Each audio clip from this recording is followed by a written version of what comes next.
Sacred Sword Sect, Blood Arena. There were two competitors in this arena that the crowd had gathered to watch. One of the participants was named Amaya, who is a blood demon. The second was Ho Munson. He was the master of the Sacred Sword Sect. The Holy Gate is the most prestigious school among all martial arts schools, passed down from generation to generation. The former master of the Sacred Sword Sect was Ho Dokan. He is also the supreme master. People of the Ho clan are born with a dragon skeleton. The dragon skeleton has a high aptitude for learning martial arts. With them, people from this clan can become supreme masters even if they study inferior martial arts.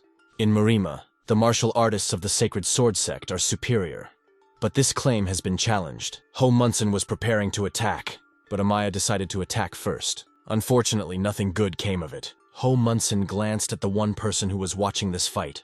This was Dogi, who was the younger brother of the Sacred Sword Sect's sect master. Dogi decided to leave. Somewhere in the woods, two people were walking. The boy asked where they were. The old man replied that they were on the road.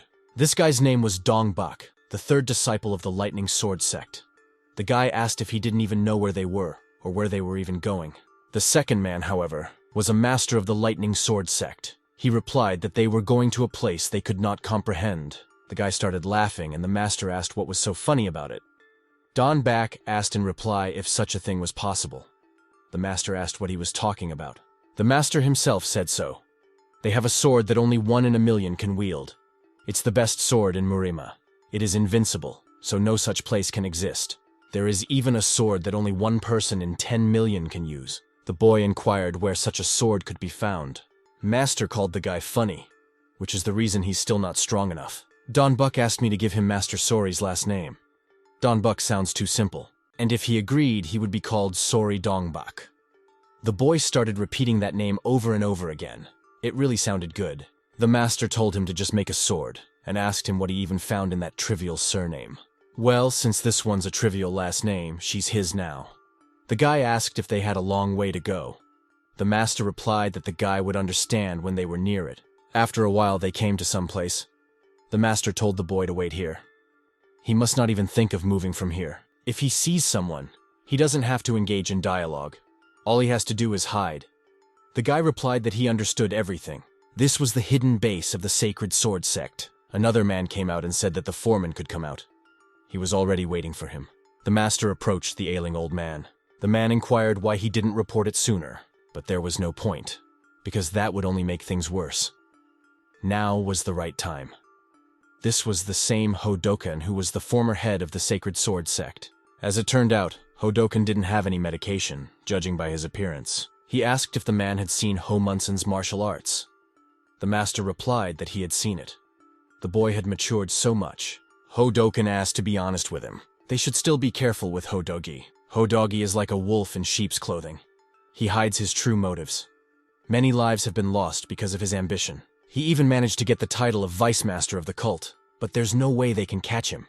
He never leaves any evidence behind. He even put his sect members at risk. There's no guarantee that something like this won't happen again. Ho Munson's accomplishments may be great, but he'll never surpass Dogi.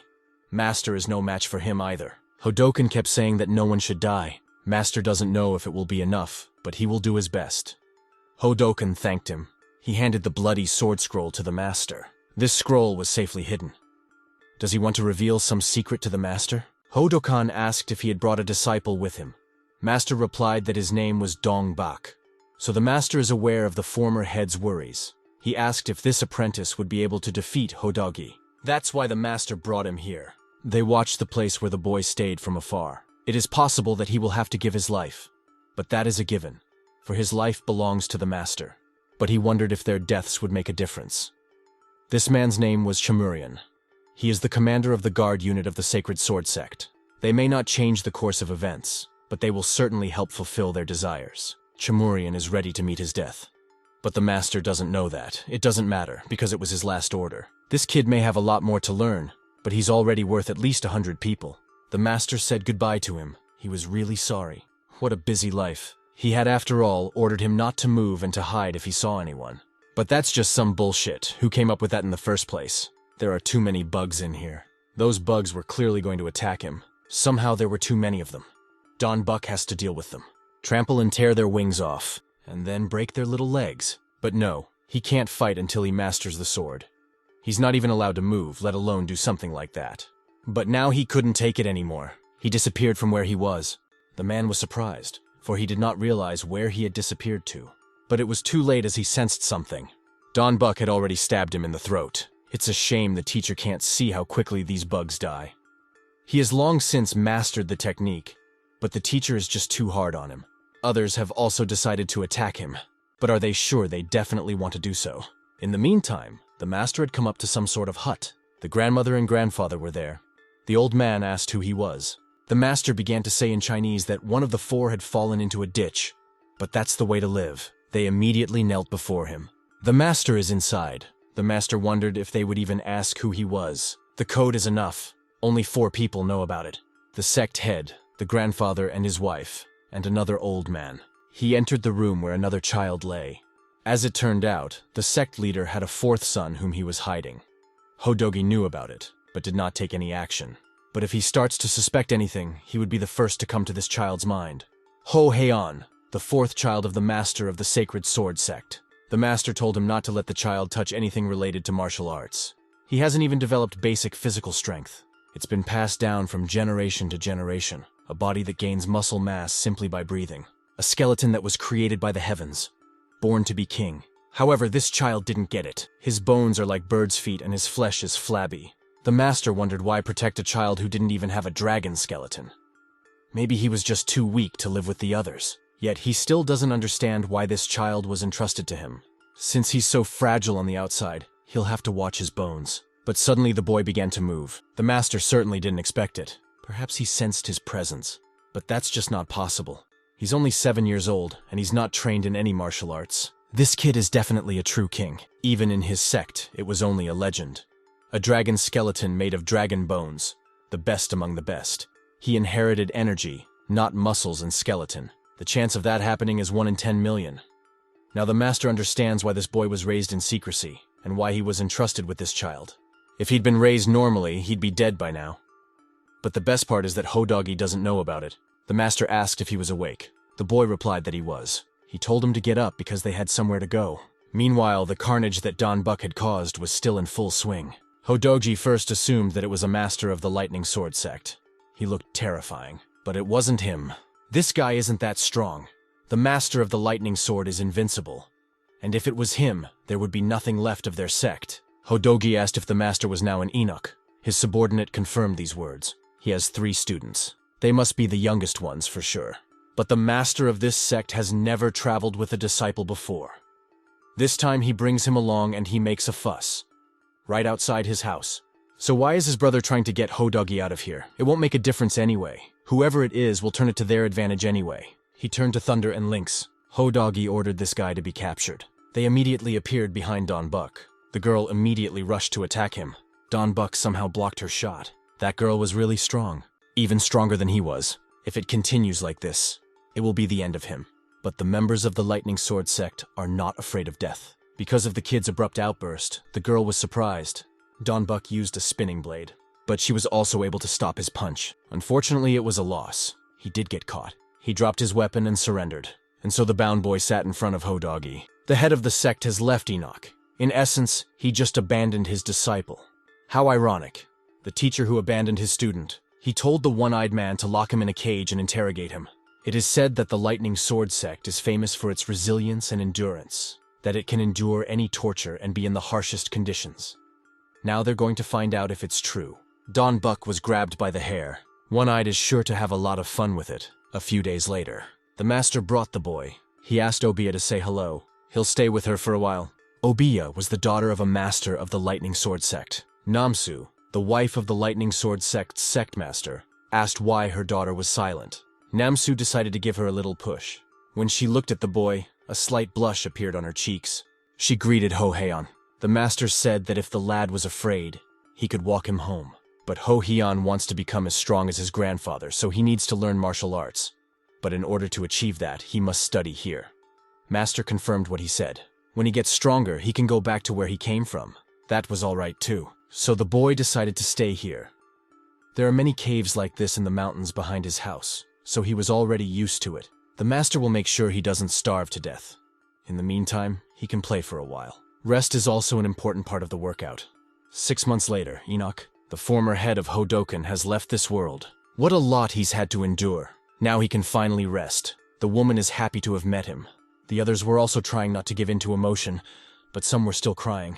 The current lady, the wife of the Sacred Sword Sect leader, turned to Moon, that is, her son. She told him not to hold back his tears now, but he must promise that she would not see them on his face from now on. Ho Munson, the second son of the Sacred Sword Sect leader, also began to cry. Now they should see their father off. Ho Wenjin, the third son of the Sacred Sword Sect leader, also couldn't hold back his tears. They should not shame the very existence of such a person in the world. Ho Dogi reported that the master had left this world. The cost of losing the head of the sect was high. Cut off from the world, he lived in a hut at the foot of the mountain and practiced painting. And now, 30 years later, his brother, the one who put Ho Dogi in this hell, is dead. We must admit that there is little good in this world. Ho Dogi asked how the kid was doing. One-Eyed seemed to have put him in a box, but he's already finished with Dong back. Ho Dogi said to take it out and make sure it's done right. So the cult leader has left Enoch. Looks like he really has abandoned his student. Isolated from the world, the iron box was a confined space. It was dirty and smelly. It was always crawling with insects. Every day, the men who called themselves the Four Horsemen came here. They humiliated him, urinated on his face, and fed him cow dung. At first, Don Buck believed that his teacher would save him. But as time went on, his faith in him faded. He had to kill the pride in himself by listening to endless insults. Surprisingly, he was relieved, gradually discarding everything that made him human. He was beginning to look like an animal. Don Buck is on his own now. He's got no one else to count on. After his transformation into an animal, he began to be allowed to leave his crate occasionally. He cleaned the dirt out of it, creating enough room to stretch his legs out. There was no trace of his pride left. The spirit of the Lightning Sword Sect member was broken. After 3 months, he finally had a chance to escape. Ho Dogi gave him 2 seconds. He can fight back or run away. He doesn't care. Don Buck asked who he was. Ho Dogi said to ask this in 2 seconds. Ho Dogi asked if he was ready. Don Buck answered that yes, but he didn't have time to do anything. He didn't even notice he'd been hit, and he still dares to compare himself to his teacher. Don Buck didn't even see him draw his sword. How was he even supposed to defeat him? From that day on, his will was completely broken. One-Eyed asked if he was having nightmares. He must have had a good dream. He only has nightmares. Or maybe he's asleep right now. I don't see how that could happen to him. To the one-eyed man, it reminded him of a dream where they cut up captured piglets. He didn't believe he was saying it himself. But he's being released today. Don Buck really didn't believe it was some kind of another joke. He's already been here for a very long time. Maybe he'll finally tell us why he killed the men of the Sacred Sword Sect. He won't get off that easy next time. Right now, he's only alive because of his sect's reputation, so he needs to be careful from now on. But his sect was definitely not worth mentioning. He immediately thought of his teacher who had betrayed him. He was seething with anger at the teacher. Sacred Sword Sect, Mengate. Ho Munson felt something. He knew about the people they found here. The guy told them to show up. He was surrounded by other people who were hiding in the snow. They expected nothing less from Master Ho Munson. Rumor has it that he's the best Supreme Celestial Sword up to level 6. We need to check out what he is. These are the 4 demons of Yin Mountain, known for their atrocities in these parts. The family's guards overpowered them, but they managed to escape. How could someone like them get past the city gates? Their defenses can't be weak enough to let them in. Munson asked what the 4 demons were doing here. Could it be that they want revenge? This guy's gonna pay them for everything. The man threw his weapon at the guy, but he chopped down the object flying at him and then struck the attacker. He smelled a strange odor. Looks like it was poison. Others decided to take advantage of his condition, but Munson took advantage of the cyclone's impact. In this way, he dealt with all the attackers, but here he already had shurikens flying, which he was able to reflect. After that, he dealt with whoever was launching them as well. He's not used to being ambushed. But why would they attack today, the day his father died? And so Ho Dogi came out to him. His sword is impressive, 1 strike, 1 dead body. Munson certainly has determination. Munson clearly guessed that it was his uncle who was behind all of this, but he doesn't have to do that. After all, Munson can give up his position as sect leader. Ho Dogi shouted for his nephew to listen carefully. They are warriors, and swords speak for warriors. Now his suspicions were confirmed. He's the one who brought these people in. Even if he resigns from his position, Ho Dogi will still kill him, as his uncle's influence will only grow stronger after his death. The boy no longer doubted that he intended to kill his brothers too. Hodogi decided to start. Munson was able to counter his jab, but it was too fast. He didn't even see the sword. Musin decided to try and attack him, but that was the end of it. He fell down bleeding. Hodogi told his nephew to take good care of his father. They'll meet in hell if the guy wants revenge. The Sacred Sword Sect. Enoch. Hodogi came to see the current lady and the deceased former head. The woman had already been poisoned. It's like a poison that causes hemorrhaging. There's no antidote. She knew this day would come sooner or later, so she prepared the poison. He asked the one-eyed man what happened to the others. Everyone involved was dead. The grandparents were also dead. The demons have dealt with them. Everyone from his nephew to his brother's wife has been killed by demons. He urges all the warriors of the Sacred Sword Sect to go and get justice. He ordered everyone in a 200 RI radius to be wiped out. From now on, no one will dare to breach the city gates and harm the people. Meanwhile, Don Buck was standing in front of some house. I can't believe he's back. He spotted a teacher coming out of the house. It turns out he was just beating the shit out of that hellhole. He has no idea how much the kid took out in that fucking box. He may not have always been obedient. But a master can't abandon his apprentice, no matter what kind of apprentice he is. How could he take him there and then just pick him up and leave him? He will kill the master, no matter what it takes. But suddenly he had a thought. He called out to the teacher, after which I approached him. The woman gave him something to eat, for it was winter outside, and the choice was not rich. It was a yam. He must be terribly tired, all that walking in the snow. The boy confirmed her words. The master told him to rest, for he had been through a lot.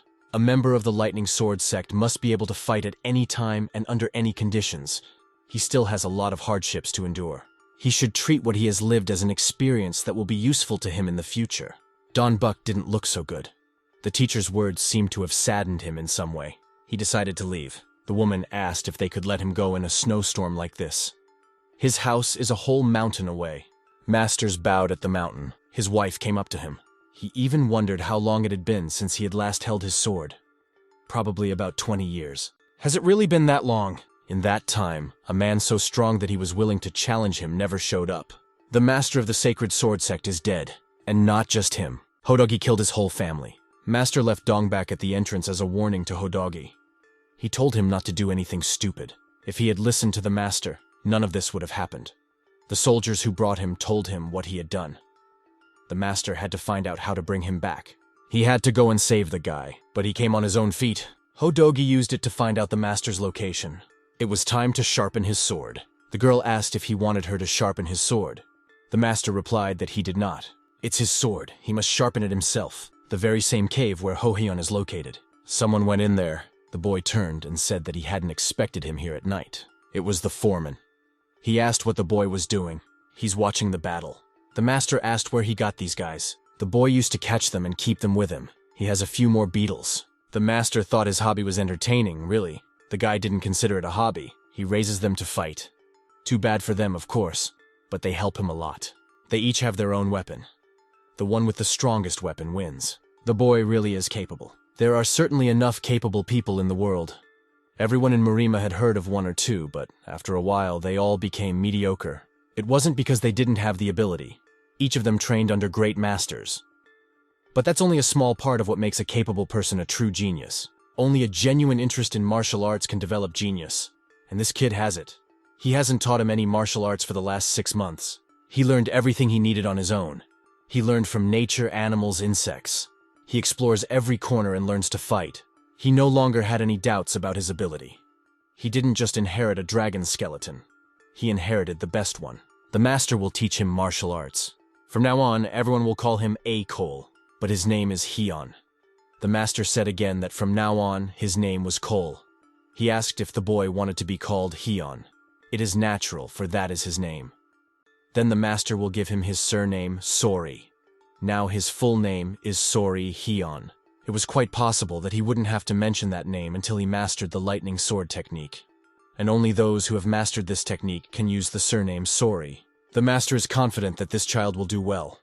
That's why he gave him a name in advance. The guy asked what if he couldn't do it after all. Then he won't be able to bear the name Hyun, nor the last name Sori. The boy wondered when he would be able to master this technique. It was rare for anyone to be able to master it. Only 1 in 10 million can learn the lightning sword technique. So what should he do then? Practice and nothing else. Then he will try it until the master says he has succeeded. But that's not for the master to decide. The guy will figure it out for himself when he masters it. It's not that easy. Looking at this child, the master realizes how little he knows. But that's even better. He doesn't know anything about his parents' deaths or his brother's deaths. He doesn't even know about the death of his foster parents. Right now, he should focus on mastering the lightning sword technique. Nothing else matters. He told him to watch carefully, for the master shows only once. He asked if the boy knew what a dance was. Heian replied that he knew.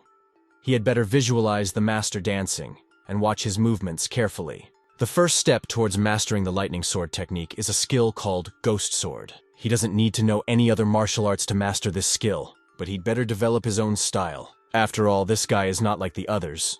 The master must show him how his predecessors did it so that he can perfect the technique. We'll have to pass on the swords of previous masters to future generations. Namsu asked to take care of the baby girl. The grandmother replied that she was surprised to see a girl who hadn't changed a bit, since she was already 40, and with a child.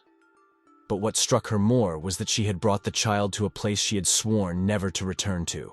That's probably too careless of Namsu, but Grandma understands her. She cut off all ties with them. Namsu asked her sister again to look after her if she didn't come back in a month. But this is no place for a baby. But it'll be okay. She brought her here because this is the safest place. She gave her sister the book Steadfast as a Rock. She got all her knowledge of martial arts from this book. It's probably because of it that she was able to give birth to a baby girl at that age. It's the same reason she doesn't look her age. She also handed her the scripture of the bloody sword. Could it be that she is the wife of a master of the Sacred Sword Sect? This grandmother's name was Bia. Namsu replied that she was married, and he was from the Sacred Sword Sect. But who exactly is her husband, since all 3 sons are dead? Didn't she hear about it? But the girl can't say that. Namsu only has these books because of him. Oh, come on, they're all dead. But the girl was silent. She doesn't even know if it's a good thing that she was given the bloody sword scripture. Besides, with 1 volume, she can only study a portion of it. Namsu asked her sister to take care of the girl if she didn't come back. Now she no longer had to worry about it. There was another man sitting in the water near the waterfall. It was Sori Kahong, the first disciple of the Lightning Sword Sect. He saw the master approaching him. The master almost didn't even recognize him. He's grown a lot. His sword still looked sharp. But how could it be otherwise? Since Kahong had said he would kill the master if he didn't even stay away from him. Up until now, he had been doing that. So what happened now? Did the brat think his threats were keeping the master at bay? Does he really want Kahong to use the sword? Master asked if he needed a permit to use it, and did he really think he had a chance of winning? The master was really getting on his nerves. He'd use it, but I'm not sure he'd have the guts to take the master's life. The master told him to cut the nonsense and pack up. It's time to blow the dust off the swords. Kahong heard that Dongbak had returned. Could it be that he's now in the Sacred Sword Sect? That's what they're going to find out. They leave tomorrow morning. Another man sat in the woods, surrounded by wolves. It was Sori Hyunka, the second disciple of the Lightning Sword Sect. A man came to him. Master said he was putting too much anger into his sword. If he didn't control that feeling, it would consume him someday. Ask Hyunke, so what? Master asked if he wants to take the path of anger. But is there any reason not to take it? It is not for the master to answer that question. It is his sword, and it is up to him to decide if there is a reason. Hyunke heard that the master was being hunted. Could it be the Sacred Sword Sect? He said that the battle would not be easy. Hyunke said something about the fish not being easy to gut. So would it really be guts to eat it now? The master only replied that they would see each other tomorrow. The foreman is gone. The lightning sword is the strongest ball technique in the world. That is why it is so difficult to master. He must defeat anyone who gets in his way, and the master is no exception. Hyunke must find a weakness, even though he respects the master. Master also once defeated his master to take the place of the sect head. He should always be on the lookout. In case of poisoning, ambush, anything. Even serious injury. He wants to destroy every obstacle in his path. And be a better person. There's no other choice. That's the fate of all disciples of this sect. Master wants to take them with him, because Hodagi will be busy, so he'll need them. It was Hyunka. He was told to come in. He said he'd make his own tea if they didn't return it. The master didn't mind. Namsu noticed that he had gotten even more ferocious. You don't have to always be so stressed out. They were drinking tea and there came another knock. It was Kahong. Namsu asked what he was standing there for and if he wanted to come in. The guy greeted her.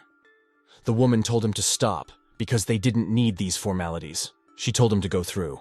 Namsu was expecting him for lunch, but suddenly she started coughing up blood. The foreman jumped up and asked what was wrong, but he also started coughing up blood. What's even going on here? Could all three of them have been poisoned? Bandok also fled to the master's house. He saw how bad they were. He just asked what was going on, and they had already started. The master said it looked like triple poison. Kahong replied that he had guessed. Triple poison. There was also poison in their cups. A powerful, particularly toxic poison that will only work if 3 different kinds are skillfully mixed together. That means Kahong is in cahoots with Ho Dokan. If he wants to become a cult leader, he must not have a teacher. And he does. But didn't the teacher and his teacher serve their master? The fact that he has become the right hand of the head of the Sacred Sword Sect under an alias makes the master his servant. And to keep it a secret, he lives in the mountains. The lightning sword technique should be mastered by an honest man. But they also killed. The point of a sword is to chop with it. It's a weapon. The master asked how long ago they had met Ho Dokan. Perhaps he had bribed them. They didn't answer anything. He only needs an hour or so. He wants to peek in to see if they're really wielding a sword. Bandok said there's no cure for triple poison. This was not the time for sword fighting. Since he was running out of time, he offered to teach him the lightning sword technique. Master shouted that any guardian would have the same skills as him. This obviously shocked the kid pretty badly. Frosty Peak. Namsu asked if he had any regrets. The master replied that he didn't. He had only been careless. She asked, Dongbak, and from the same category as those two. Kahong and Hyunjai seem much stronger. But master isn't sure. Time will tell. But for now, it doesn't seem to be true. He wondered if Ho Dokan knew that they were all his students. But if this child lived up to all his expectations, he would become much stronger. Besides, their little Obiya would become a murderer. But Namsu had no choice where else to leave her. He understands. It's just unbearable to realize that there will be blood on her lovely hands. Bandok was also watching them, and so they all gathered at the guardianship. Ka-hong pointed his weapon at the teacher. Hyunki also drew his sword. Masters asked his wife to step aside for a moment. He drew his sword. It doesn't matter if he wins this fight or not. It's his last fight. Does he really think he can win in this condition? He's already dead. The master told them to attack. Ka-hong used a myriad of blades. Hyunke used a triple sword die. But the master also managed to strike them. They were behind him and bleeding. Bandok wasn't happy about this sight either. But Ka-hong realized that the triple poison was making itself felt. Master can't even use his strength to its fullest. The wound could have been much deeper and even more dangerous. Hyunke didn't understand how the master was still on his feet. Triple poison can kill even a bull in one go. Looks like the poison really doesn't work on him. The master doesn't ask to admit defeat by his sword, but they need to realize one thing. They won't be able to defeat him even in this state. Master has seen him fight. They don't even stand a chance, even if they train for another 100 years. He was telling them to remember that students don't need to go to his subordinates. Another man appeared on the stage. So this is where the Lightning Sword Sect Master's funeral is. It was Ho Dokan. It was a marvelous sight to him. Namsu blocked his path, and she's still as beautiful as ever. He's still the same bastard. He hasn't changed a bit in 30 years. He should think it's time he acted differently. Ho Dokan asked, wondering why so rude. Namsu thought it would be hard to offend him. They've done their job. Now they'd better get back. Namsu wouldn't want to be seen in that state. She addressed the students. The cult has a secret. When its head needs help, there is one person to whom he can turn. Every master has such a person, but his disciples don't even know about it. Usually a martial artist doesn't need anyone, but this time he had to entrust him with a child. The old man said to watch his teacher's last fight carefully. The boy should watch every movement and memorize his every move. There's no point in holding his breath. He doesn't think they'll hear. At this point, he needs to focus. He assumes Haeon isn't even listening to him.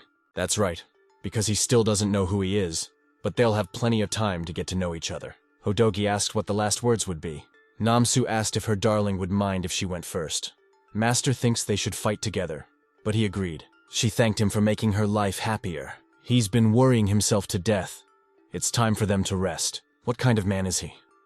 At a time like this, it would be nice to hear that he was happy too. She'll be waiting for him on the other side. But Ho Dokan was too quick to deal with her. It's so uncomfortable to have your sword raised like that. The master watched it. Ho Dokan understood. He just stands there with his sword. You can't help but feel its resilience. It is like the strength of a giant tree. There is not a single gap. But he can't let his guard down. The master decided to attack now, but he was spitting blood again. That's what Ho Dokan took advantage of. Haeon watched it. It was the end. The old man asked if he had seen everything. The boy replied that he had. He had videoed the battle, and he made a decision about something. The old man asked what it was. He doesn't think he should study martial arts if he wants to live a long life. But surprisingly, he doesn't want to live long. The old man didn't understand this child. Hyun asked if he could ask a question. The old man asked which one. He inquired who his parents were. Before he left the house, he heard a conversation in the yard. He was awake at the time. He thinks his family was not his own. He asked about his real parents. The old man asked how old he was. The boy was 7. After winter, he would turn 8. He'll talk about them a little later, but now they need to leave. He rarely saw them, but still they were his teachers and mistress. Wouldn't he want to bury them himself? 15 years later. Tongsin, the domain of the Fire Sword clan. It was a stable. A girl walked in there. The stable is so well maintained. The horses are neat and the floor is clean. No need to look elsewhere for a mare. She felt someone approaching. She pointed her sword in that direction and asked who he was. It was a grown-up, a Cole. She told him to put the saddle on the horse, and Cole did what she told him to do. Anyone who saw the mercenaries must be eliminated. The more witnesses, the more dangerous the situation. There's no point in killing this scumbag, though. The followers of the Fire Sword clan will be here soon anyway, and if they find out that a horse is missing, they'll follow. Suddenly, the old man shouted and walked into the stable. He told the bastard that it was his job. He asked how long he would have to carry straw for a kolya.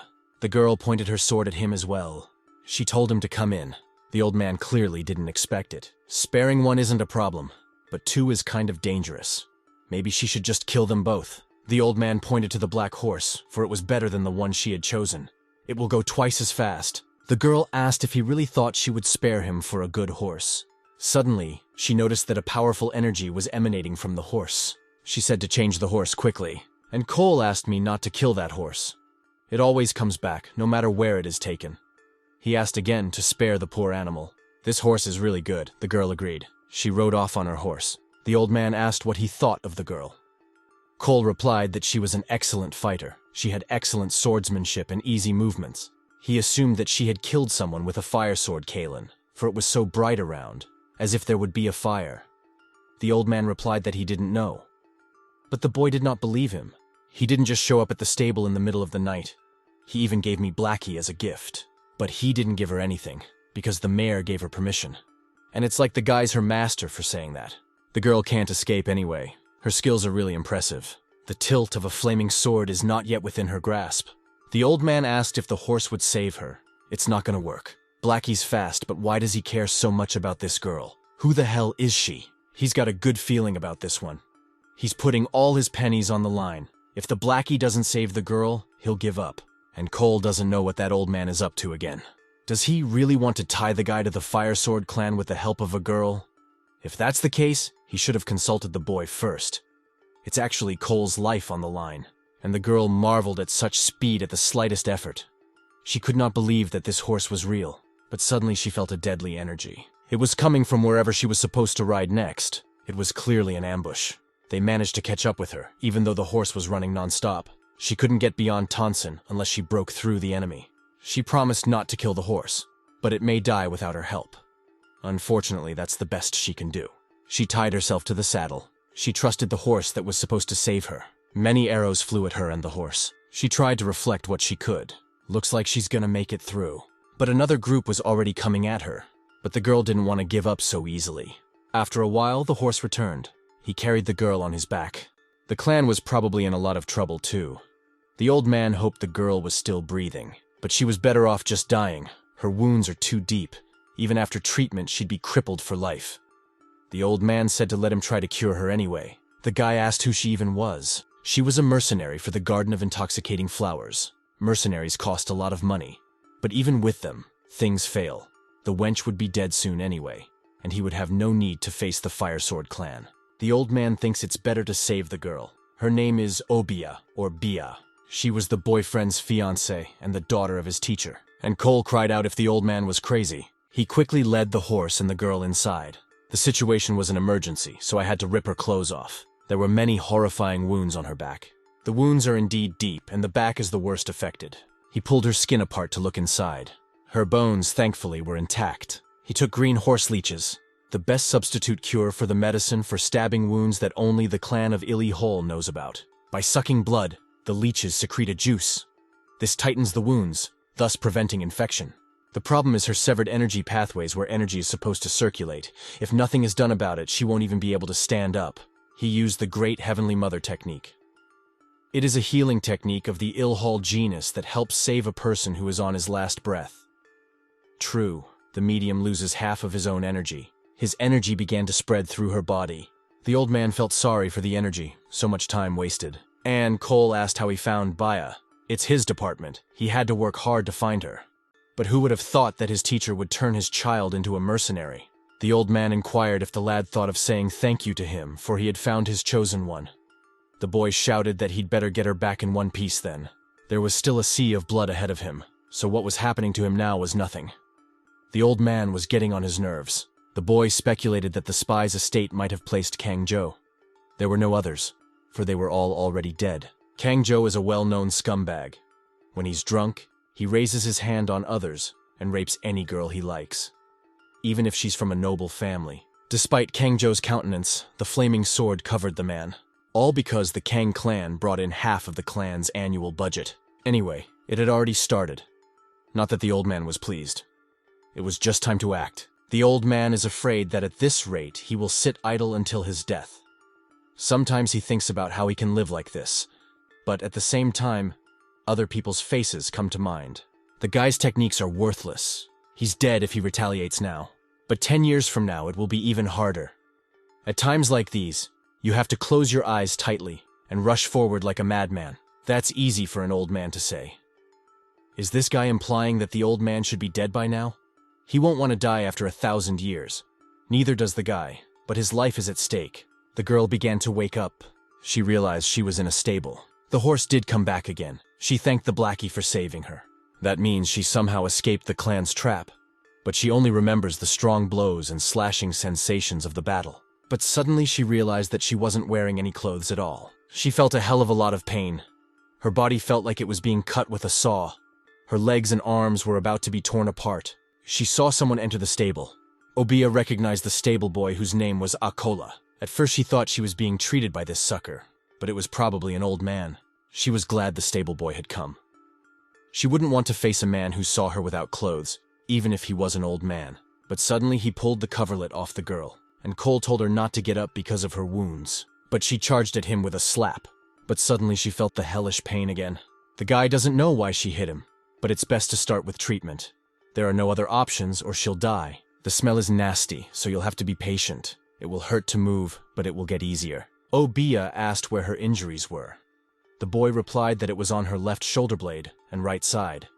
There was nothing wrong with the bones. She was lucky that the enemy didn't use swords until the very end, trying to take her alive. There are abrasions in other places as well, but her back is the most affected. She asked if her breasts were okay. The guy replied that they were. She asked her to cover it up then. She's a strange mercenary, walks the edge every time and still shy about things like this. She was screaming to be covered with a stupid rag already, not blabbering. And Cole said we can't do it now, especially since he's already seen everything. The girl definitely wants to kill him. He suddenly touched her hand. She screamed again. After the back, the most severe contusions are right here. And then the side.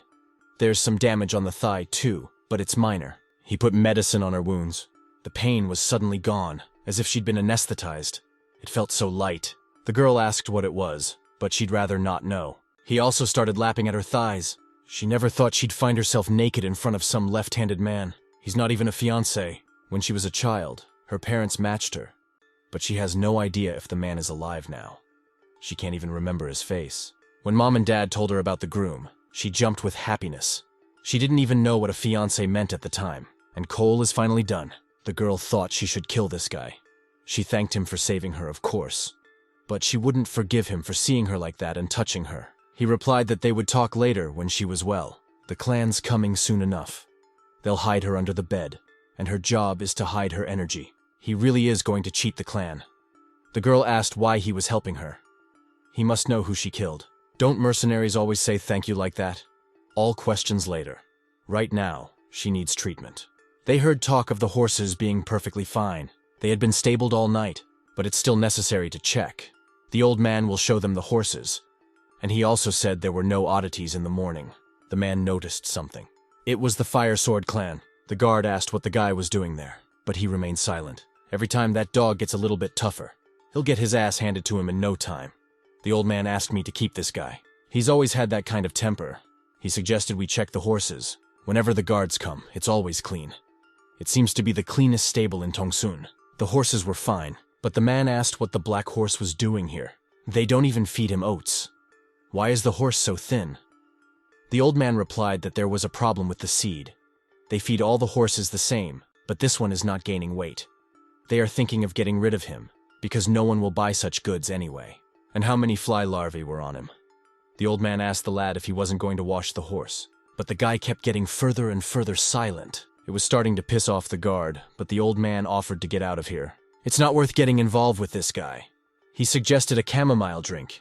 He's made a nice drink. That was close. If they had been just a little late, they would have been caught. It's a good thing he equipped the bed with such a device. Thanks to him, the girl managed to escape the clan. Lucky she didn't even recognize the horse. She wondered who the stable boy was. He and the black horse looked so much alike. In some moments, they both shine brighter than the sun, and the other times it's like they're under hypnosis. No one will ever suspect he's hiding a spy from the clan. But suddenly, the voice of the guard was heard again. He can't get that horse out of his head. Booze is booze, but he's got work to do. The old man can show them around all he wants, but he says they'll only waste time. He told the old man to show this mare. They noticed that these were not fly larvae. They were leeches. Especially since they were green. The girl immediately thought of the guy's strange medicine. Maybe the leech juice made her feel better.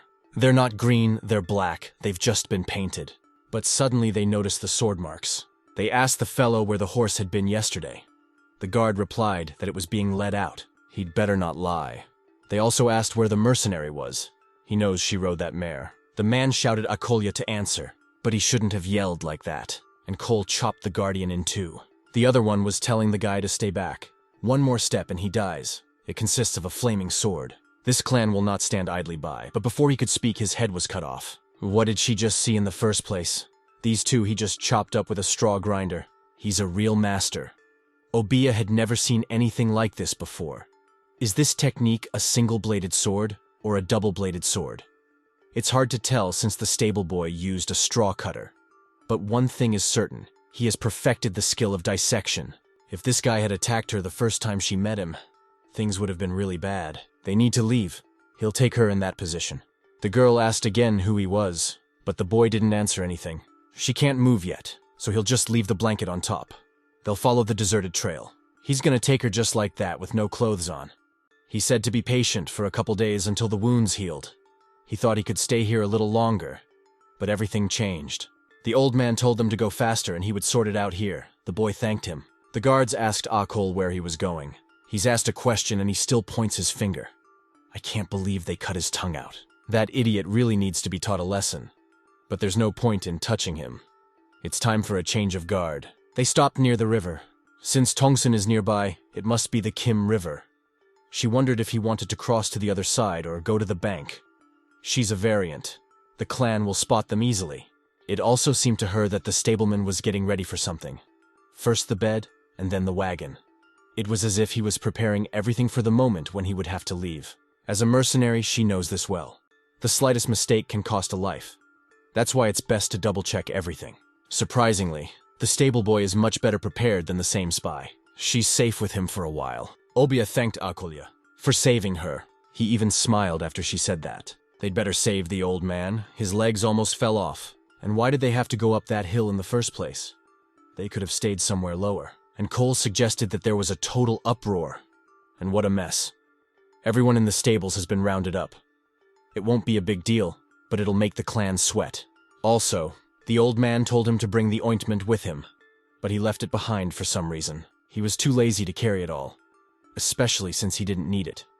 He may not need it, but the girl does.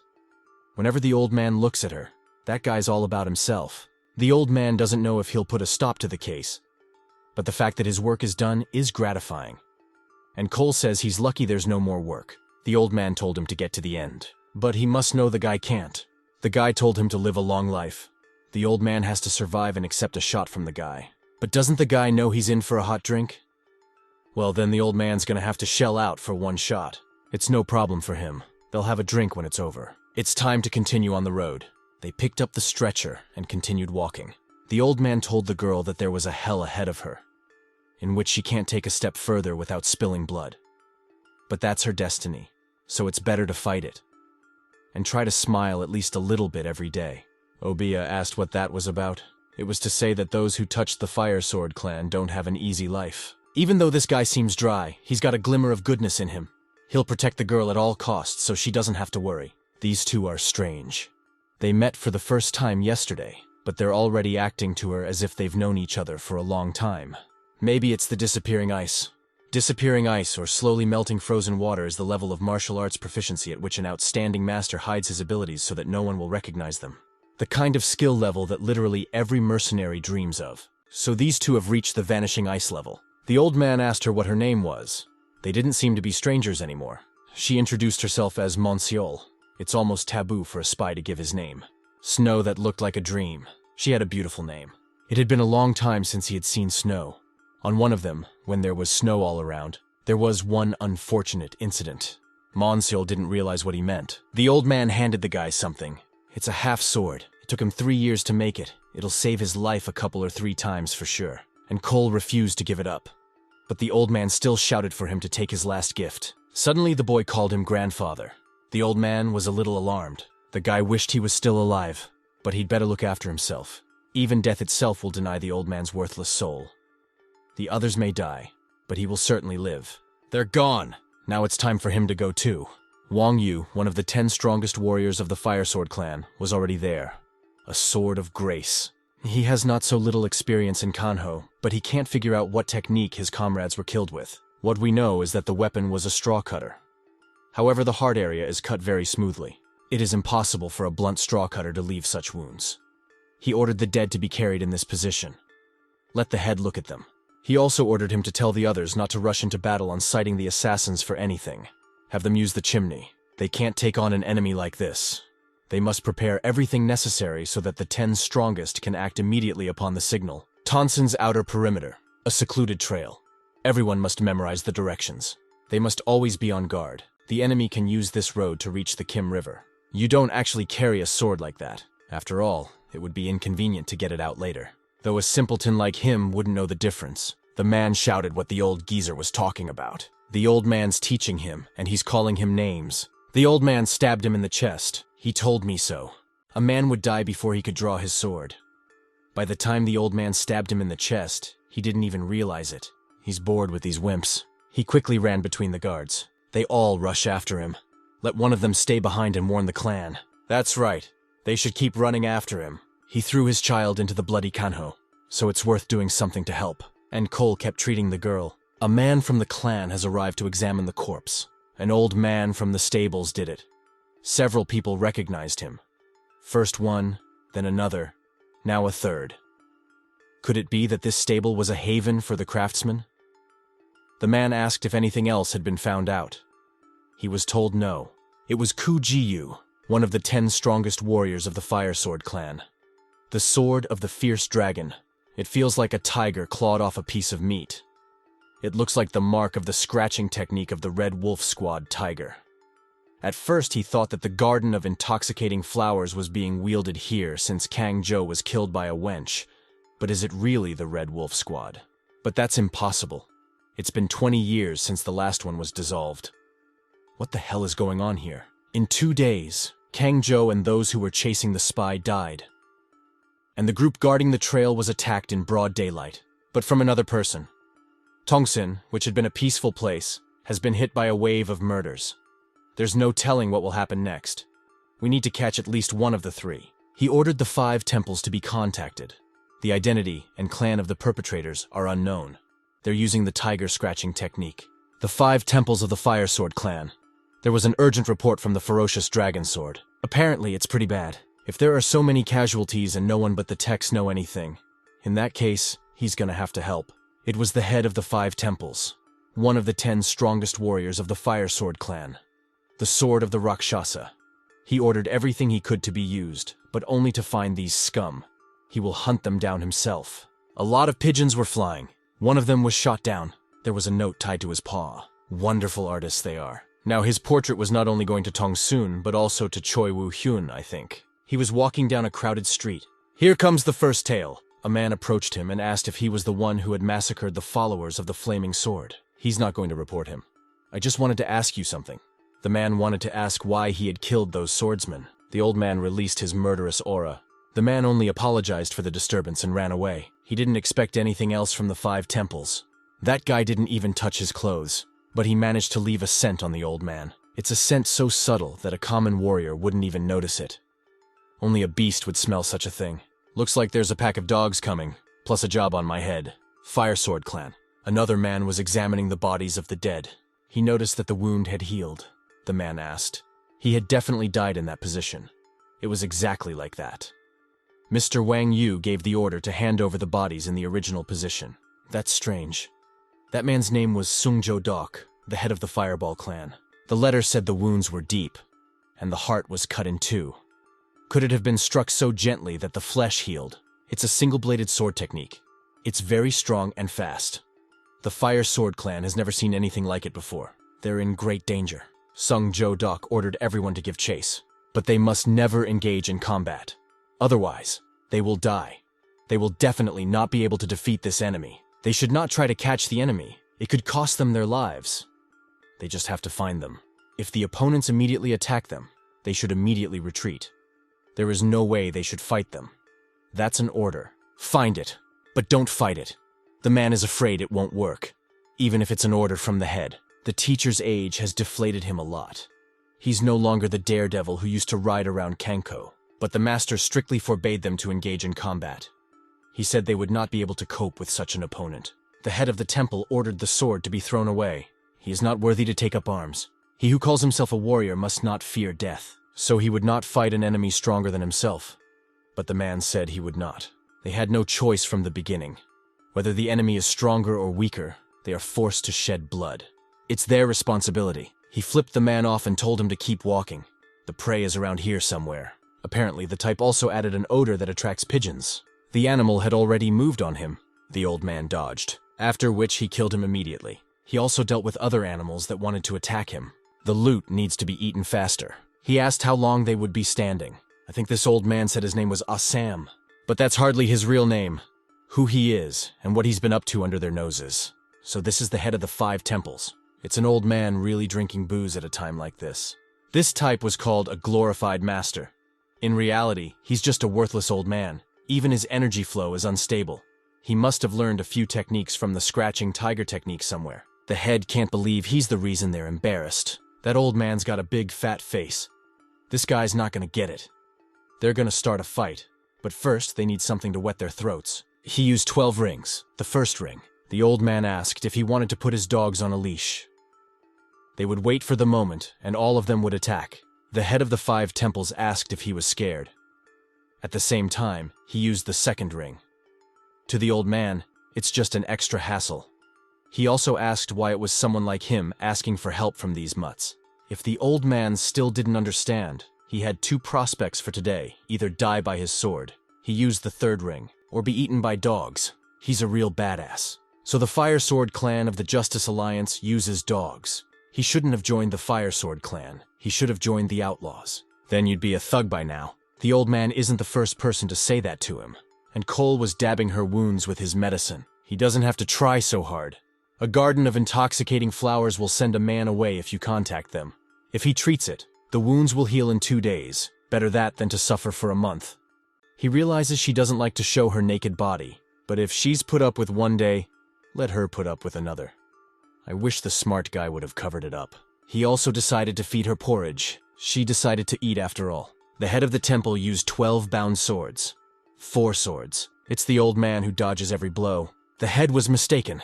He thought that this old man had picked up a couple cheap tricks somewhere, but he had truly studied martial arts.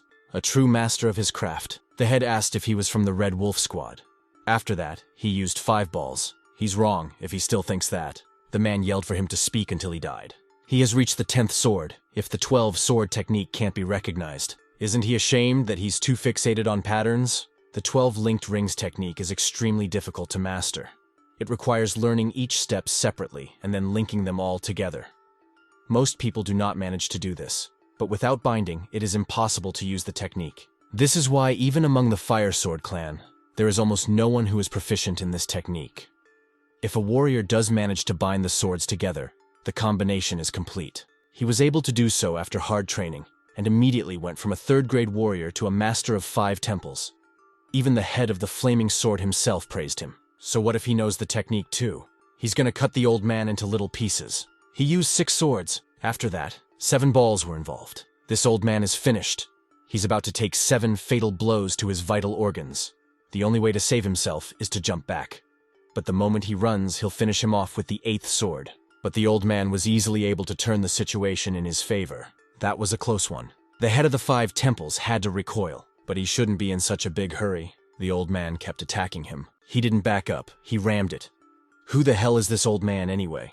It was an accident. He just got lucky. There's no way he'll be able to dodge it. Finally, the man activated the 8 swords. The 8 of swords is not equal to the 7 of swords. Within 1,000 illusions lies the real movement. At the moment of touch, only pieces of meat will be left of the old man. There was no way he could escape the darkness he had created. But it was not what the chapter had expected.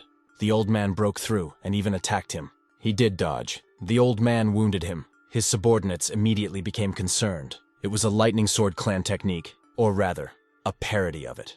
If he saw the owner of the original, he wouldn't even be able to move.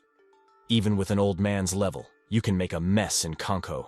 The man still didn't believe it. It was simply impossible. Monsol didn't understand why no one was attacking. The pursuit squad should have reached them by now. They had passed 10 crossings, but they still hadn't met anyone. And Cole told her to get up. The girl asked if she was well enough to stand up now. The wounds are almost completely healed now. There's a stream to the other side where she can go to wash herself. The area is deserted, so she has nothing to worry about. He also stole clothes for her. Even if this one doesn't fit, there's no other. He'll cook something to eat. The girl can either go to her boyfriend's place or go back to her own. Monseol asked if he was letting her go. Her body really didn't hurt anymore. No one's holding her, and she doesn't owe him anything. But he saved her life. The guy told her to just forget it. She decided to go wash up after all. The girl just washed off that green ointment, and already it feels so good. It's an amazing cure. The wounds are still there, but there's no pain, no bleeding. Now we just have to wait for it to heal completely. How is it Cole knows such a remedy? The girl asked what his last name was. But he doesn't know. He's been called Cole since he was a kid. Besides, why would she know his last name? She told him not to lie. Monsol is a spy, so she can tell when a person is lying. The girl asked again who he was and what kind of technique he used in the stable. I can see why he won't even give his last name. What he cooked was delicious. The meat just melts in your mouth. The bloody sword meridian was torn into 3 pieces. The highest is Shin, the middle is Calm, the lowest is Shim. She got the middle one. How does he know about the blood sword meridian? Only the Garden of Intoxicating Flowers knows that she has this technique. She didn't mention it to Cole. The girl should never show the blood sword meridian technique. But if the situation does force her to use it, she must be sure to kill the enemy. The moment the world finds out about this technique, her life will be in danger. He knows a lot about the blood sword meridian. We should finish him off in one hit. But she can't defeat such an opponent without a surprise attack. But he threw some powder at her. Could it have been poison? Monsieur asked what it was he threw at her just now. But it was rice flour. What kind of magic is that? That was on her for releasing energy with the intent to kill him. If he had thrown poison at her, she would have been dead long ago. It didn't have to be poison, though. Perhaps a thank you should be said to him as well. She's too weak for a mercenary of the Garden of Intoxicating Flowers. Her skills are insufficient for a surprise attack. How was she ever entrusted with this job? She was given an order. She was appointed by the head, and she's not weak at all. He doesn't need to know that, though. Why did she even say that? Now he'll definitely think she's a wuss. He's sure her faction is full of other techniques. The guy asks if she's taught them. She has a blood sword meridian. She overcame all the challenges with her technique. No one could dodge her sword. She's already strong enough. But the guy only laughed. While mastering the blood sword meridian, the energy must be pure. Otherwise, it will become hazy when using the technique with techniques from other clans. He was going to throw the scroll away, for it was useless to him. But it still needs its owner, he said to open it. If he likes it, he can have it. If he doesn't like it, he can burn it. I mean, it was a Shim book. No title, but from the feel and the picture on the first page, she was definitely right. The Calm and Shim parts are coming together. she began to understand things that seemed difficult when studying the second book. And Cole is actually giving this book to her. If he's good at martial arts, he should know the value of such things. The blood sword meridian technique is not necessary to master Shim. The guy must be aware that just a little knowledge of Shim was enough to make the bloody wind blow in Marima. Could it be that the heavens have sent him to help? She needs to study this book. Whatever the situation, what matters most is this book. There was one single strongest man in the whole world. He made his first appearance in Murima in 15 years, Ho Dokan. After careful preparation, the half-demons attacked the Sacred Sword, killing the head of Ho Dokan, his wife and 3 sons. As grief came to the clan, Ho Dokan came out of his 30-year recluse. He broke his vow never to set foot in Mirim by suddenly taking up arms. He started with the murderer of Ho Munson's eldest son. Ho Dokan had interrupted all the half-demons that had invaded the Sacred Sword clan. Each of them was terrifyingly strong. Because he had dedicated 30 years of his life to martial arts, he was able to reach the 10th level of Heaven Light technique. Ho Dokan could suppress an opponent in an instant. For this, he was nicknamed the Sword of Instant Death. He couldn't leave the Sacred Sword clan, whose lineage had been cut off. So he became the new head of the clan. He later rose to the position of the chief instructor of the National Armed Forces. Afterward, taking his technique as a basis, he created the Fair Heaven Sword Treatise. As a result, he increased the power of warriors by 2 to 3 times. Recognized for his merits and attained the status of the highest dignitary, after which only the status of ruler remains, the highest rank to which a person not from a noble family can attain. This meant that the emperor took Ho Dokan as his relative. In Marima, no one could compare to him. The Sacred Sword clan's fame had reached the heavens, but he had no heir. Despite having 8 wives, the male line stopped at him. Instead of sons, he had 10 disciples. All of them diligently studied the Heaven Light technique, but none of them were able to attain apogee. The Heaven Light technique has 10 hidden truths of battle. They have not learned 3 of them. He will only pass them on to the best. With them, he would be able to reach the limit of perfection in the Heaven Light technique, to later become the next head of the Sacred Sword. His students listened to him attentively. Ho Dokan flung open the clan's central gate for the Murim warriors. Everyone can try their luck. The one who breaks the Sword of Heaven's Light will immediately be appointed as the head mentor of the National Armed Forces. It should be the strongest one. However, in order to meet him, one had to show his level of ability. To do so, the daredevil was required to defeat one of the 10 disciples of Ho Dokan. It was a simple condition, but no one was able to fulfill it. Sacred Sword Clan Chamber. The flaming sword dispatched the corpses. This smells like something interesting. Oh Jinbuk, the 5th of Ho Dokan's 10 students, decided to take the case for himself. Cho Gapyeong, the 2nd of Ho Dokan's 10 disciples, said to behave more seriously. They've had bodies come out of them before, but not the other way around. You can see there's something interesting here. Cho Gapyeong asked how they would proceed. Jong Gassen, the 1st of Ho Dokan's 10 disciples, said he was right. Such a case should be taken more seriously. Why would they exaggerate if it's just dead bodies? How do they know it's anything serious? And if the Sacred Sword sent them corpses, it's a problem beyond them, especially since they asked to examine the bodies personally. It's logical to assume that they don't know the cause of death. They'll have to deal with what happened after they see the bodies. It's not like they can send them back to the flaming sword. The bodies are worth looking at. What's the matter? Even he of Gasan tensed up. It's unclear, but then, as usual, Gason surprises everyone. He made a big contribution to the murder of the previous head and 3 heirs. Developed a detailed plan and rigged the evidence at the crime scene, as if the killers were half-demons. The first suggested that the 8th should be assigned to the case, for he had been in office this month. But is there a need to divide the case between internal and external sectors? This case could become a real headache. Moreover, the incident is related to Murim, so the external sector should be dealt with. It's better this way. That's why they assigned the case to the 8th. As time passed, a disagreement arose within the circle of apprentice Ho Dokan, namely between the inner sector of the 1st apprentice and the outer sector of the 3rd apprentice. The inner sector is in charge of the Sacred Sword household, but only nominally. It is basically in charge of palace affairs. The outer sector goes out on patrols, dealing with those who want to try their luck against Ho Dokan's disciples. He travels around the state, resolving clan conflicts and training the National Armed Forces. The external sector seeks to spread its influence when the internal sector is always in the shadows. A contradiction between them simply cannot but arise. At the moment, the position of the external sector is much more favorable than the internal one, because it involves a larger number of people. These corpses came to them from the Fire Sword clan. Gason was the first to know about them. So why did he give the case to Cho Chuhan, the 8th of Ho Dogi's 10 disciples? Just to look at the bodies. But his opinion immediately changed when he saw the corpses themselves. The man asked what it was that had been seen. Kuji-yu, one of the 10 strongest warriors of the Fire Sword clan, asked this. Chuhan asked who owned the sword, and asked for a description of what it looked like. Chuhan said to pass on his words to his head. Ji-yu didn't understand if he was mistaking him for his servant. The man knows what weapons the assailant used. There's an old man here with a stable boy. Have him tell the head that they'll be going to the other side soon. Gi-yu would like to know the reason why he doesn't tell the name of the weapon. Well, he didn't say anything. Gi-yu sat down with him. Chuhan told him to get off. But he was going to transfer those corpses, wasn't he? Ji-yu, as an adherent of the Fire Sword clan, should follow him. If he doesn't want to die, he better get off. Even for someone like him, it's too much. Ji-yu is one of the top 10 strongest Fire Sword warriors. This wagon is going to another place, and only non-humans live there. They skewer strangers. If it's all right with him, let him go. Ji-yu doesn't understand who this disciple thinks the followers of the Fire Sword are.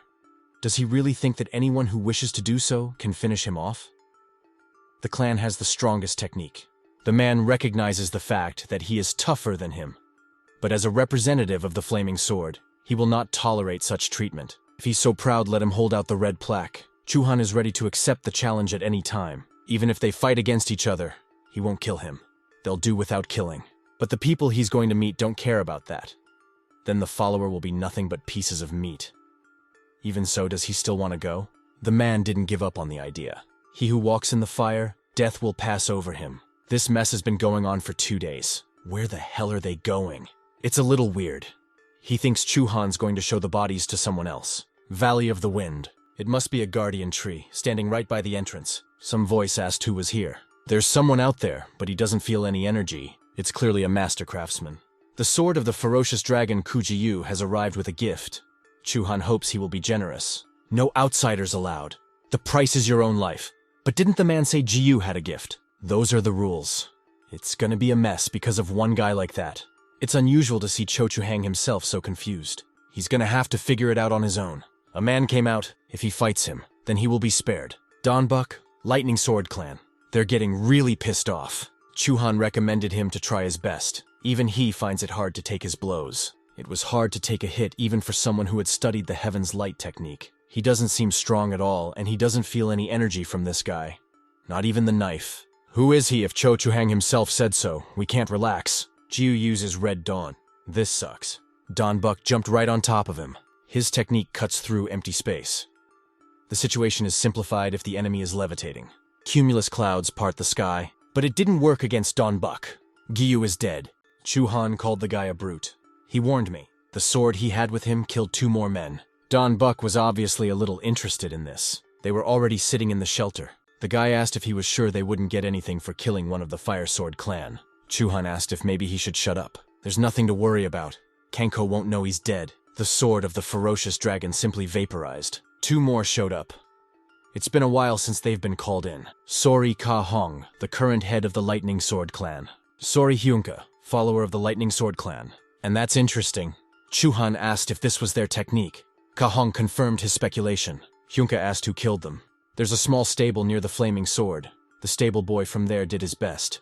They didn't leave the mountain, but someone took advantage of their technique. So the teacher took someone else under his wing.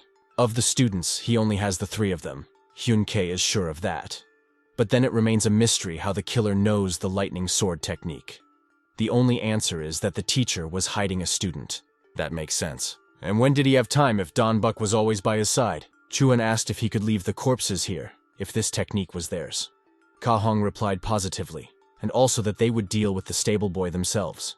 Before he leaves, he wants to ask one question. Who has better skills, Donbuk or the stable boy?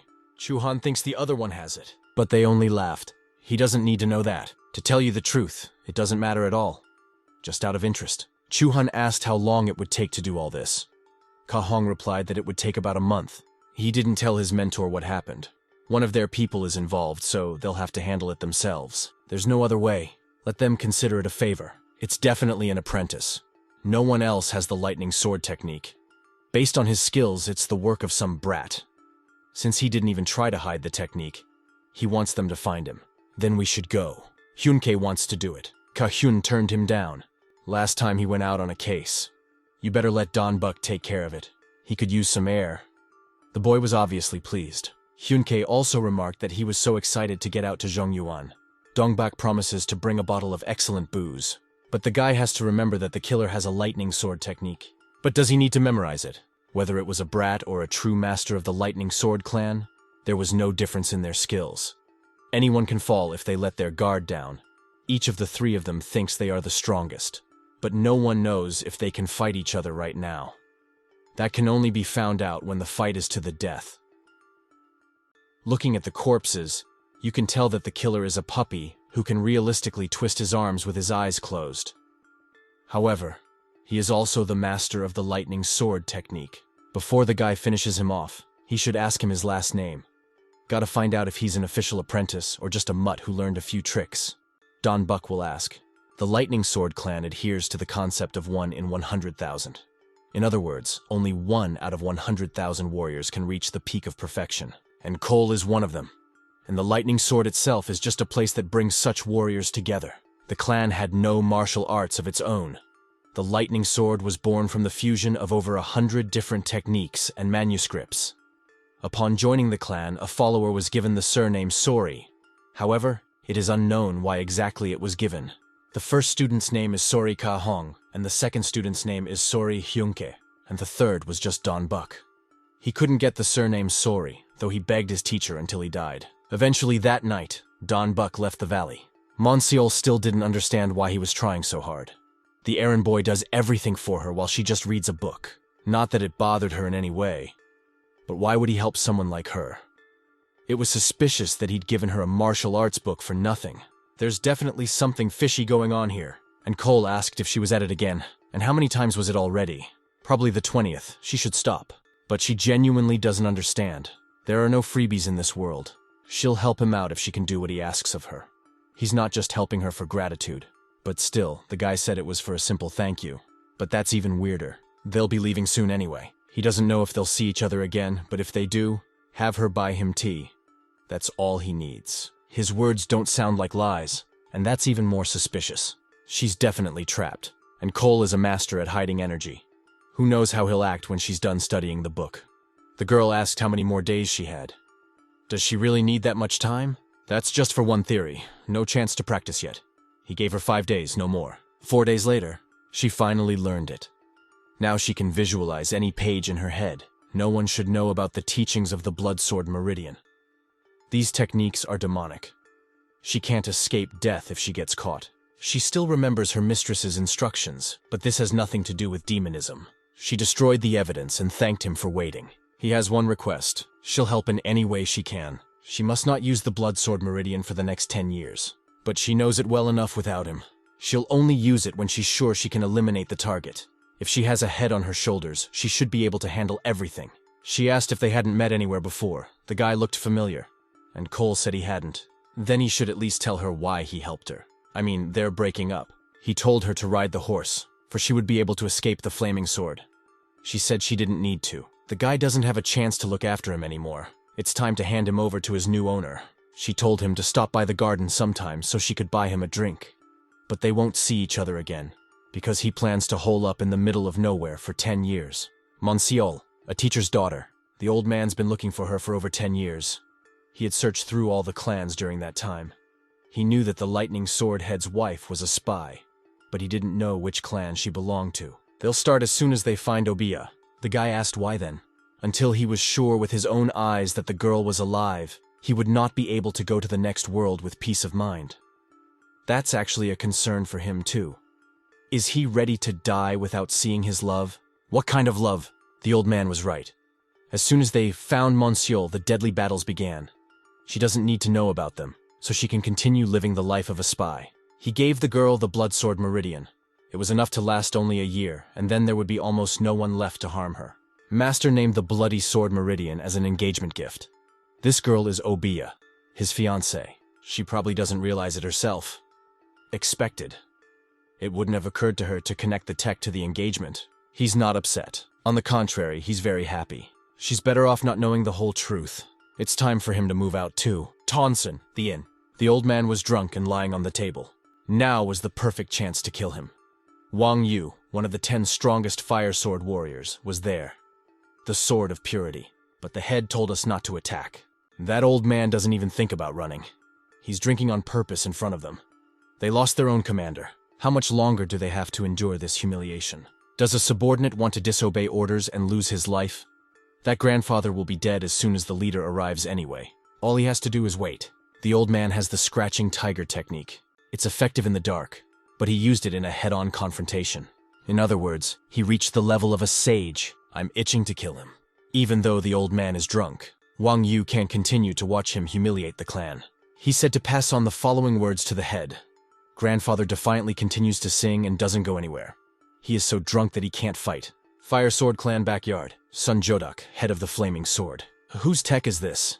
He's seen it before, but for some reason he can't remember where. It's strange not to memorize something like that. Somehow he felt uncomfortable.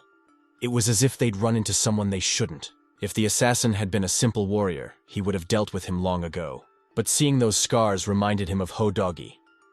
Sung Jodok is sure that the killer has something to do with him. The clan won't be able to deal with such an opponent. Even if they tried to fight back, the flaming sword would collapse like a house of cards. Moreover, a man from the Sacred Sword will be arriving soon. This makes things even more difficult. A confrontation with Ho Dogi will not end well. The Sword of Purity gave him a message. The text is as polite as possible, but it reeks of rage. He asked me to tell him not to throw himself at the enemy under any circumstances. The Sacred Sword rules over 36 small clans, one of which is the Flaming Sword. However, most of the followers of the Flaming Sword are unaware of this fact, including the 10 strongest warriors who are members of the clan. In other places, the situation is similar. Virtually no one is directly related to Ho Dogi, but at the same time everyone is under his authority. Ho Dogi has absolute power. These plans include the lightning sword that is in Ho Doga's shadow. What the Sword of Instant Death knows, the lightning sword also knows. The latter does all the dirty work for Ho Dogi. He's like a secret weapon. If the lightning sword has no work, the clan does not leave the valley. Ho Dogi has control over all of Chongqing, ruling the clans like puppets. Tonson, the inn. The old man said to bring him more alcohol. Wang Yu asked where the head was. Kill San, one of the 10 strongest fire sword warriors, replied that he was in a chamber at the back of the clan. What the hell is he thinking? Suddenly a guy came in. Someone asked who it was. Wang Yu told him to stop. This guy doesn't need to be obstructed. His subordinates didn't understand why. Those are the orders of the head. He handed over a note that said so just below. One shabby-looking guy shows up. Under no circumstances are they to stand in his way. He's as intent on the old man and the stable boy as they are. They mustn't even think of getting in his way. They just have to stand back and watch. Don Buck had arrived. The old man recognized him. Don Buck asked if the scratchy tiger technique was his, the way that brat talks to his elders. He doesn't have a father anymore. It's true, he doesn't have a father. The guy suggested we switch to you. They're not doing well with the A-Cole after all. Don Buck has gotten awfully strong. The old man thought that after the loss of his mentor, he and the others would launch you. But it seems to have turned out the other way around. Cole was right. Fighting an opponent like that is tantamount to suicide. He said he was going to be a warrior, but he's killing people left and right. That old man talks like he knows him. I can't believe they know each other. Don Buck asked who he was. The old man asked in response. He himself had not heard of such a thing. The guy asked about Okolya's last name. That wouldn't happen to be Sori. The old man asked what the last name of the person cleaning up after the mayor might be. The old man knows about Sori's last name. Don Buck suggested he get some sleep because it's not his style to fight an alcoholic. He wants to see the old man use that technique. What's the point of stalling? The old man's gonna die anyway. The old man blew something into the air. What a stench. The old man knows he's going to die, so why confront them? If he'd left no trace, they wouldn't even have gotten involved. He's talkative for a warrior. The others also prepared themselves. But the old man was his. They shouldn't get involved in this. The guy let his energy out. Was there a warrior in Marima with such dangerous energy? He's definitely out of their league. Wang Yu told everyone to step aside. The old man thought his hands would shake when he met him, but there was nothing of the sort. The guy's kind of dumb, so he can't remember him. He asked for some kind of clue. The old man is like air, always there. From the beginning, he didn't have the goal of competing with a lightning sword. The outcome of a fight with someone who had seen a lot of blood since childhood was obvious. He made sure of it by taking care of Akolia. So he was somewhere near them. The boy was even more confused. However, the fight with Dongbak is revenge for the lightning sword head. His final task is to show Akol what Dongbak is capable of. The old man is even glad. If the one who stabbed his teacher in the back had been living happily ever after, the old man would have been angry. He even knows that. It's unpleasant, like a ghost from the grave. In other words, he was going to finish them off for a mentor. Dongbak is all excited about it. The old man rushed into action. That was a close one. But that's the end of it for the old man. It hurt even the guard. Others were horrified by what they saw. Now Akol has to take a look. That's how Dongbak is. He cut everything in two, didn't he? The sky, the inn, and that warrior. It left a strange residue. The old man purposely threw himself at him to die. But why would he do that? I mean, there's no reason. Dongbak feels like he's walking into a trap. The death of an enemy should be a pleasure, but it only made him feel worse. Wang Yu said to follow the guy. This is the head's order. He should provide him with information and everything he needs, but not to interfere. He saw this mysterious technique with his own eyes. What it is. Where did this young man come from? With his abilities, he'd be the talk of Murim by now. This kind of technique is unbeatable. 100 years of internal energy won't help. No one can beat him, not even their leader. It's an invincible sword that cuts through anything that blocks its path. The chief knew this guy. That's why he ordered us to stay away from him. Until this moment, he was firmly convinced that he was one of the 10 strongest fire sword warriors. But compared to that stranger, his abilities were just child's play. The guy asked what to do with the corpse. Wang Yu ordered it to be moved to the clan. Well, some things just wouldn't get out of his head. How a cut can be so jewel-like. That guy took a perfectly simple swipe from top to bottom. The wound is the same depth from start to finish. How could such a wound be left in the first place? Wang Yu ordered the body to be dumped here. They could get in trouble for dragging a corpse back to their place. It's better to just keep their hands off the case and pretend they didn't know about it from the start. Cole will surely come here to see the corpse. That's what happened. He remembered his teacher's words about giving him his last name, Sori. Now his full name was Sori Heian. However, it could not be spoken aloud until he possessed the lightning sword teachings. Only possessors of this teaching can use this surname. The teacher will leave this world, leaving him with a first name and surname. His death cannot be called unjust. He died in a fair fight. True, it's a shame the other students spent him, but he can't blame them.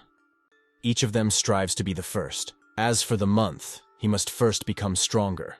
When he has fully grasped the teachings, Hodugi or the others will be the first to find him to challenge him. This is how revenge is carried out in the Lightning Sword clan. It's different with the old man, though. An eye for an eye.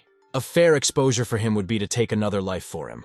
He always called him an old man, but he was his grandfather, father, brother, uncle, teacher, and counselor. He was also a friend. They understood each other literally, without words. He knew what the old man wanted. He knew how much resentment he harbored in his soul. That's why he didn't stop him, even though he realized that the old man was going to his death. The old man wanted to die. Other than him, there was nothing else holding him to this world. He waited for the boy to be ready. The old man had once asked him how the teaching was going. The lad wasn't done yet. But he had long ago leapfrogged the old man. He lacks real experience and confidence. And Cole avoids a fight because he's never been in one. The old man wasn't versed in the teachings of the lightning sword.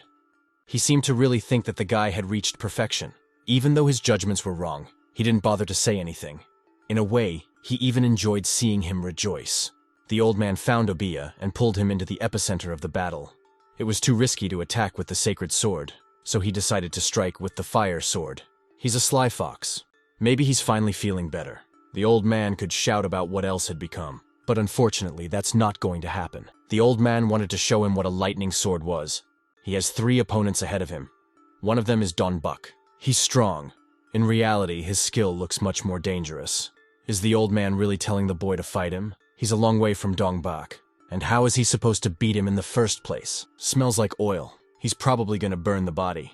He said goodbye to the old man, and promised that he would try to outlive him. But still, he felt something. He's alive. The guy can feel faint breathing. What the hell is going on? He poured green leeches on his wound. After being struck by a lightning sword, it's simply impossible to survive. Has Dongbak lost his grip? or an old man who comes from a Red Wolf unit. The warriors of this squad are trained to leave a small amount of internal energy in the core before they die. You can slow down the decomposition process and thus alert your comrades to the technique the enemy used. I wonder if that's what kept the old man alive.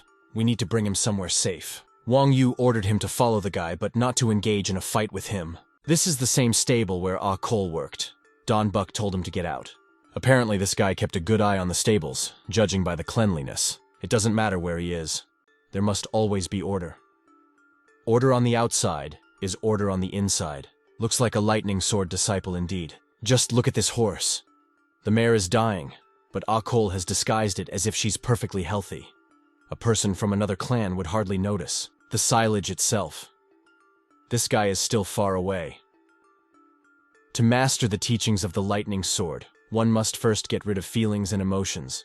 The teacher was always cruel to his students. He just abandoned Dongbak. How many people did that bastard take on as an apprentice? Is Ah Cole the last one? Suddenly there was an urgent report. A Cole showed up. At last he would be able to see this student. Where could that bastard have gotten to? He must have left a trail behind him. He knew he'd be chased, and Cole can't keep running from them with an old man in his arms. It's a miracle the old man is still alive. His breathing is erratic. There's no telling how long he'll last, a day or two at the most. He asked the old man not to die, but suddenly he was spotted. Pyeongsan County is that way. We need to send a carrier pigeon there. The first thing to do is to draw the clan's attention to yourself, lest they find the old man's body. The real fight will come afterward, and it's going to be a fight to the death. A fight with Donbuk. Pyeongsan, a small county on the outskirts of Tongsan. They missed this guy. According to the locals, he disappeared in the blink of an eye. Expected. The flaming sword can't figure out Akol.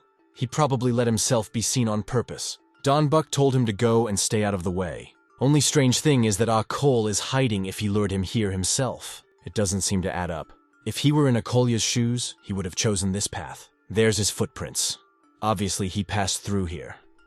Even experienced pursuers of the 5 temples would have missed such an opponent. For lightning sword warriors, there's nothing difficult here. It's easy to find a needle in a haystack. In Marima, this ability is called the divine or heavenly eye, when for them it is the basis of the fundamentals. His footprints are becoming more and more distinct. Could it be Akol is challenging him, so he wants Donbuk to follow in his footsteps? It's all clear now. That old man went to his death to show AK his techniques. It won't make a difference anyway. Looks like he wants to pick a good place to fight, if there is one. But not looking for a good place to fight. Nothing like that. He's just moving forward, until he feels he's in the best shape of his life. Until he is completely confident in his abilities. Until you get rid of the thoughts of Dongbak's abilities. That's what they say about the fear inside Akol. You have to get rid of that fear. Until that happens, he'll keep going. Dead end. So, this guy's going for a sneak attack. It's a good place. The waterfall helps hide the energy. Donbuk conceded him the first punch. Just asked him not to disappoint. Maybe it'll at least leave a scratch on him. The initiative is in Akol's hands. Donbuk doesn't know where he is. He's about to act only after him. The condition has peaked. Energy is circulating steadily. He's eaten enough and rested enough. If it didn't overpower him now, he had no chance at all. In a situation like this, it's better to give up. Once you've made eye contact, you can't get away with it again. It's time to get started. He can feel Donbuk's breath. She decided to put her own breath on his. Donbuk also felt that way. And so Akol decided to attack. But Donbuk stopped his punch. His gaze was full of madness. And Cole definitely felt the consternation. Donbuk flipped the guy off. His jab rattled Akolya nicely. So that's what Akol is. Donbuk is a little disappointed. Doesn't he have anything else to show for it? Donbuk walked up to him, but there was a wall behind him. Donbuk watched this with an intimidating face. But all of a sudden, the guy's gone. He grasped some kind of rope. Donbuk clearly didn't expect this. He had that rope ready in advance. That's why he lost. The very thought of losing will never win. But did he really hope to get away? Donbuk doesn't want to think he's that dumb. And Cole noticed he was being stalked. Donbuk climbed out onto the mountain, and Cole held onto the rope and crossed the river. Donbuk laughed, for he had counted on getting away from him by crossing the steep stream. How badly he wants to fall in his eyes. He used 1,000 jin of lead. This is a special technique by which energy is concentrated in the lower limbs, and Cole has no idea what the Lightning Sword clan is really like, and what its followers are capable of. And Cole came out of the river. He ran on, If he was going to hide in the thicket, there was no need to cross the waterfall. He will be given away by the drops of water dripping from his clothes. Whether he is definitely a disciple of the Lightning Sword clan, he began to heal his wound with leeches, and Cole didn't expect Donbuk to be so strong. Even the wound is much deeper than he thought. There is a technique called forgetting feelings. Sensitivity can cause a lot of inconvenience in ordinary life. In such a case, a person intentionally gets rid of emotions. The same is true for physical pain. Suddenly, he heard a voice asking if he'd had enough of running. Donbuk was already standing in front of the tree behind which Cole was hiding. The boy asked when he got into the clan. There were 3 of them before the teacher died. How is that even possible to understand? Kolya has no desire to answer. That type named Sam knows a lot of things about them. They know too much about the Lightning Sword clan, even though they have never seen them before. He'll find out soon enough. He will ask what Cole can answer. His skill is like that of a teacher. It is impossible to master it without seeing it with your own eyes. How Cole learned it. As far as he knew, Dongbak's lightning sword art was weak at the time of his teacher's death. So how did he achieve perfection? His blade is quite sharp. Why is this guy talking to him on a first-name basis? Donbuk is his older brother, actually. Just because they studied under the same teacher does not make them brothers. One who has not received the surname Sori cannot be considered a brother. Does that mean he got that last name? And Cole didn't say a word. That's right, he doesn't bear the surname Sori. The same goes for the lightning sword technique. He mastered it, but that old geezer still didn't give him the last name. It's too cruel. Anyway, since he has the audacity to talk about a lightning sword, maybe he'll take the blow too. And Cole replied that he would. And Cole stood there and pointed a gun at him. Donbuk also had his gun pointed at him. Involuntarily, some memories flashed through his mind. Dongbak asked why the teacher broke his sword. The whole sword is too heavy for the boy, but he can swing it safely. Indeed, this sword is not heavy at all. Donbuk kept asking if the sword was made by the teacher, and Cole was silent. Donbuk ordered him to speak, but that was something he'd better find out for himself or make him open his mouth. This smugness is getting annoying. And Cole used the all-seeing eye. If you focus the technique of forgetting the senses, you will be able to activate the unusual ability of the all-seeing eye, which will translate all sensations from the brain directly to the eyeballs. They'll start to gradually enlarge, and eventually displace the head. Even falling raindrops can be followed with the help of the all-seeing eye. Donbuk threw a strike. This blow even chopped the tree.